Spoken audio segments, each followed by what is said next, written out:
আমার প্রাণ পাখি রে আমার কাহানো ময়না রে একদিন তো যাইবা পাখি ওড়িয়া একদিন তো যাইবে পাখি ছাড়িয়া আমার প্রাণ পাখি রে আমার কাহানো ময়না রে বলেন আমার প্রাণ পাখি রে আমার কালো ময়না রে একদিন তো যাইবা পাখি ছাড়িয়া একদিন তো যাইবা পাখি ছাড়িয়া ছেলে মেয়েরা পাশে বসে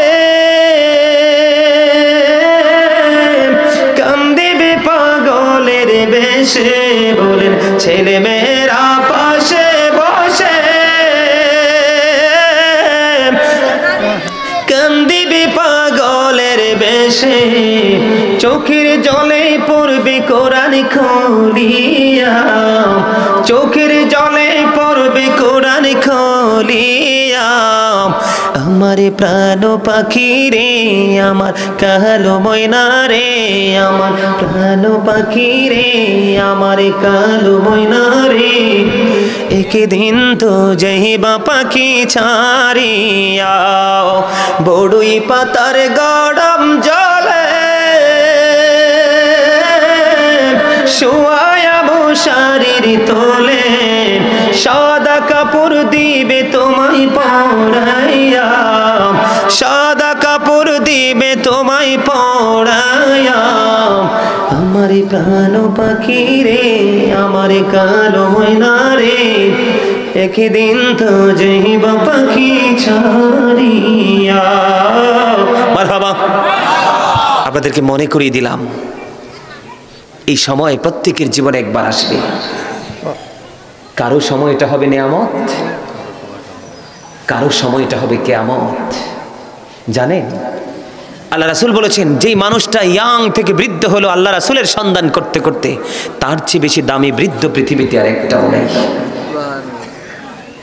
আর যেটা ইয়াং থেকে বৃদ্ধ হলো আল্লাহ রাসূলকে ভুলে ভুলে পৃথিবী নেই, তার চেয়ে বড় পথভ্রষ্ট আর কেহই নেই। ঠিক না বন্ধুরে আমার? এই জন্য বলছি ইমাম হাসান হুসাইনকে আল্লাহ ভালোবাসে কিনা, মর্যাদা আছে কিনা, কাউকে ছোট কাউকে বড় করেছে কিনা? বন্ধু এবার আমার দিকে নজর দেন। ছোট্ট দুই ভাই ঘোড়ায় চড়ে টকবক করে সফরে বের হলো। আমার দুই পাশে আমার দুই দাদা, ঠিক না বেঠিক? দর্শক সারি তো আছে বন্ধু। দুই ভাই নজর দিলেন, দেখেন তাদের চরিত্র কত সুন্দর, তাদের মেন্টালিটি কতটা সার। দুই ভাই বন্ধু দেখতে পাইলেন একজন বুড়ো দাদু ওযু বানায়। কি বানায়? বুড়ো দাদু ওযু বানাচ্ছে। এবার ইমাম হাসান হুসাইন দুই ভাই দেখলেন এক ভাই আরেক ভাইকে ডেকে ডেকে বলে, ভাইয়া নজর দিয়ে চাইয়া দেখো গো, ওই বুড়ো দাদু আমল করার জন্য ওযু বানাচ্ছে, কিন্তু বুড়ো দাদুর ওযু তো প্রবল হয়ে যাচ্ছে। সুবহানাল্লাহ বলেন না? এবার দুই ভাই মিলে ঘোড়ার মধ্যে পরামর্শ করলো, ভাইয়া কি করা যায় বলো না।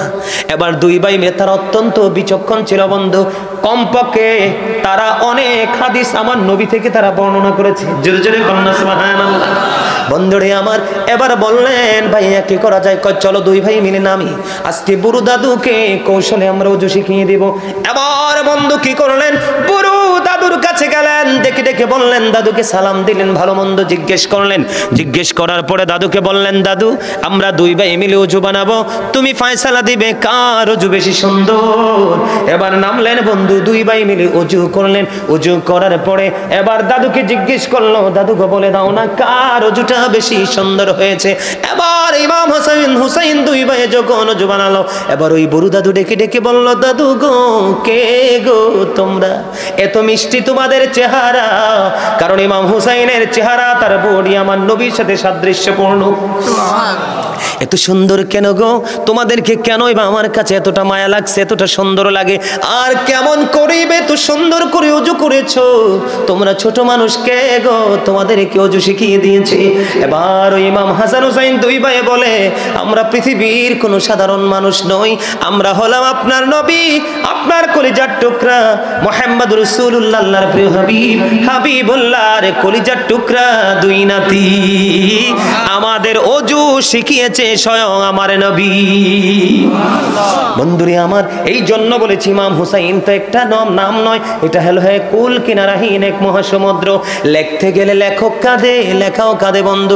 পৃথিবীর সব কলমের কালি শেষ হয়ে যাবে রে, ইমাম হাসান হুসাইনকে লেখে বন্ধু শেষ করা যাবে না। পৃথিবীর সকল গোডাউনের পেপার বন্ধু শেষ হয়ে যাবে, ইমাম হুসাইনকে লেখে বন্ধু শেষ করা যাবে না। 61 হিজরিতে বন্ধু কারবালা হয়েছে। কত? 61 হিজরিতে কারবালা হয়েছে। ও বন্ধু 60 হিজরির প্রথম রজব মাসের মেরাজের চাঁদের প্রথম তারিখে বন্ধু ইয়াজিদ ক্ষমতায় আসছে। এবার আমি মুক্তাসার ভাবে বন্ধু পীর সাহেব চলে এসেছে আলোচনার একটুখানি মর্মান্তিক জায়গাটা, যেটা বন্ধু আমাদের ইমানকে বেশি শক্ত করবে, ওই জায়গাটা নিয়ে একটুখানি আলোচনা করব। 61 হিজরিতে বন্ধু কারবালা হয়েছে। কত হিজরি? 61 হিজরিতে কারবালা হয়েছে। 60 হিজরির প্রথম রজব মাসের প্রথম তারিখে ইয়াজিদ ক্ষমতায় বসেছে। আমিরে মুয়াবিয়া তার বাবা পৃথিবী থেকে বিদায় হয়ে গেছে। সিরিয়ার মধ্যে বন্ধু, ইরাকের মধ্যে বিভিন্ন দেশে বন্ধু ইয়াজিদের কাছে বায়াত করতে হবে তাকে, তার প্রতি ঈমান আনতে হবে, সেটা বন্ধু ছড়িয়ে ছিটিয়ে গেছে। কিন্তু আমির মুয়াবিয়ার মৃত্যুর খবর তারা গোপন রেখেছে, কারণ যদি প্রকাশিত হয় ফিতনা তৈরি হবে। ওই খবরটাকে গোপন রেখে বন্ধু ইয়াজিদের পক্ষে বায়াত শুরু হয়ে গেছে। নাউজুবিল্লাহ বলেন, আর জোরে বলেন। বলে হুজুর যুদ্ধটা হলো কেন? যুদ্ধটা হলো কেন রে? যুদ্ধটা হলো সত্য এবং মিথ্যা নিয়ে, ইমানদার এবং বেঈমান নিয়ে। আমার নবী বলেছেন ইমানদাররা আমি নবীকে ভালোবাসবে, মুনাফিকরা কখনোই ভালোবাসবে না।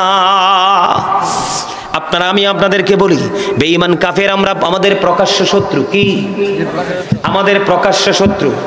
বেঈমান কাফেররা কি প্রকাশ্য শত্রু। ইমানদারও প্রকাশ্য, বেঈমানও প্রকাশ্য, কিন্তু গোপনে থাকে মুনাফিক। তার মুখে থাকে মিষ্টি কথা, অন্তরে থাকে বন্ধু মানুষের ক্ষতির স্বপ্ন, ইসলামকে ধ্বংস করার স্বপ্ন। ঠিক কিনা বলেন?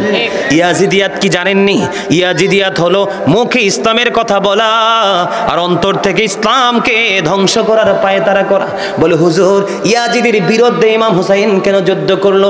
তিনি নিশ্চিত জেনেছেন শাহাদাত বরণ করতে হবে, তারপরেও কেন গো তিনি বন্ধু পিছপা হলেন না? তিনি কেন গো কুফার মধ্যে চলে আসলো? বন্ধু ইয়াজিদ বাহিনীর এই নির্মম অত্যাচার, ইয়াজিদ বাহিনীর নোংরা চরিত্র দেখলেন। কুফাবাসী একটা একটা করে বন্ধু 150 চিঠি দিয়েছেন ইমাম হুসাইনকে, আপনি কুফাতে কদম বাড়িয়ে দেন, আমরা সবাই আপনার কাছে বায়াত গ্রহণ করবো। জোরে জোরে বলুন আল্লাহু আকবার। আমি ইয়াজিদ নিয়ে বন্ধু আজকে একটুখানি আমি কথা বলবো আগে, কারণ এতক্ষণ ইমাম হুসাইনকে নিয়ে আলোচনা করেছি, মাঝখানে ইয়াজিদের চরিত্রটা আমি আপনাদের সামনে তুলে ধরবো। তারপরে বন্ধু কারবালার মর্মান্তিক অধ্যায় দেখে আমি রওনা হব। বন্ধুরি আমার, ইয়াজিদ আমি যেটাকে ইংলিশে বলি ইয়াজিদ ইজ ক্যারেক্টারলেস। ইয়াজিদ হলো বন্ধু চরিত্রহীন। কথা বলেন না কেন? ইয়াজিদ কি? আপনারা কি ইয়াজিদকে বকা দিলে কি আপনারা খুশি হন না রাগ হন? রাগ হন কিতে? ইয়াজিদরে বকা দিলে তো আপনি খুশি না হবেন, কারণ সে মুসলমানের শত্রু, রাসূলের পরিবারের শত্রু, রাসূলের শত্রু, ইসলামের শত্রু। ঠিক কিনা বলেন? আর জোরে বন্ধুরে আমার দিকে তাকান। বর্তমান প্রেক্ষাপটে কিন্তু মুসলমান ইহুদিদের কালচারে চলে, ইহুদি কালচারে চলে। চুল কাটার স্টাইল, পোশাক পরার স্টাইল, কথাবার্তার স্টাইল, সব ম্যাক্সিমামই বন্ধু ইহুদিদের স্টাইল। সেটা ছিল 61 হিজরিতে বন্ধু। ইয়াজিদের উপদেষ্টা যিনি ছিলেন তার নাম হলো শারজুন বিন মানসুর রুমি। ইয়াজিদের মনটা দিয়ে শোনেন, ইয়াজিদের উপদেষ্টার নাম হলো বন্ধু শারজুন বিন মানসুর রুমি, যিনি ছিলেন একজন ইহুদি, যার কাজ হলো দিনের বেলা বানর নাচাতো। কি করতো? দিনের বেলা বন্ধু বানর নিয়ে নাচানাচি, বানর নাচাতো। রাত্র যখন হতো মদের আসর বসাতো। তৎকালীন সময় অসৎ নারীদেরকে নিয়ে মদের আসর বসিয়ে নোংরা কাজে লিপ্ত থাকতো। জোরে জোরে কন্যা নাউজুবিল্লাহ, আর জোরে বলেন না নাউজুবিল্লাহ।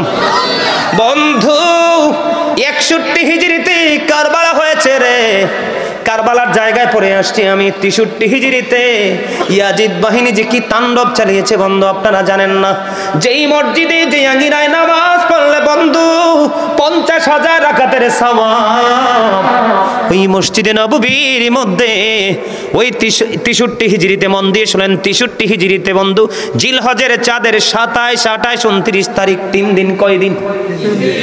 জিলহজের চাঁদ, জিলহজের চাঁদের 3 দিন, 27 তারিখ, 28 তারিখ, 29 তারিখ ইয়াজিদ বাহিনী মসজিদে নববীর মধ্যে আজান দিতে দেয়নি। নামাজ পড়তে দেয়নি, আজান দিতে দেয়নি, নামাজ পড়তে দেয়নি বন্ধু। এটাকে ঘোড়া রাস্তা বল বানিয়েছিল। জোরে জোরে কন্যা নাউজুবিল্লাহ, আর জোরে বলেন না নাউজুবিল্লাহ।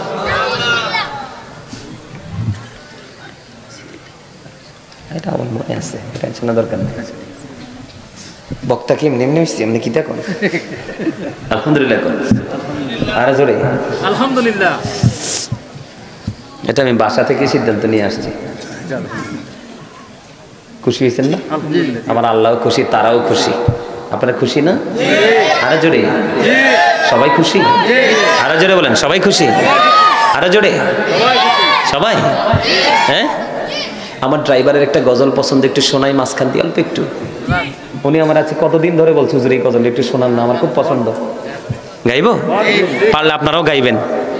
গজল গেলে লস নাই, লাভ। হাসান ইবনে সাবেত তো গেয়েছিলেন মসজিদে নববীর মিম্বরে দাঁড়িয়ে। সুবহানাল্লাহ বলেন, আরো জোরে, আরো জোরে।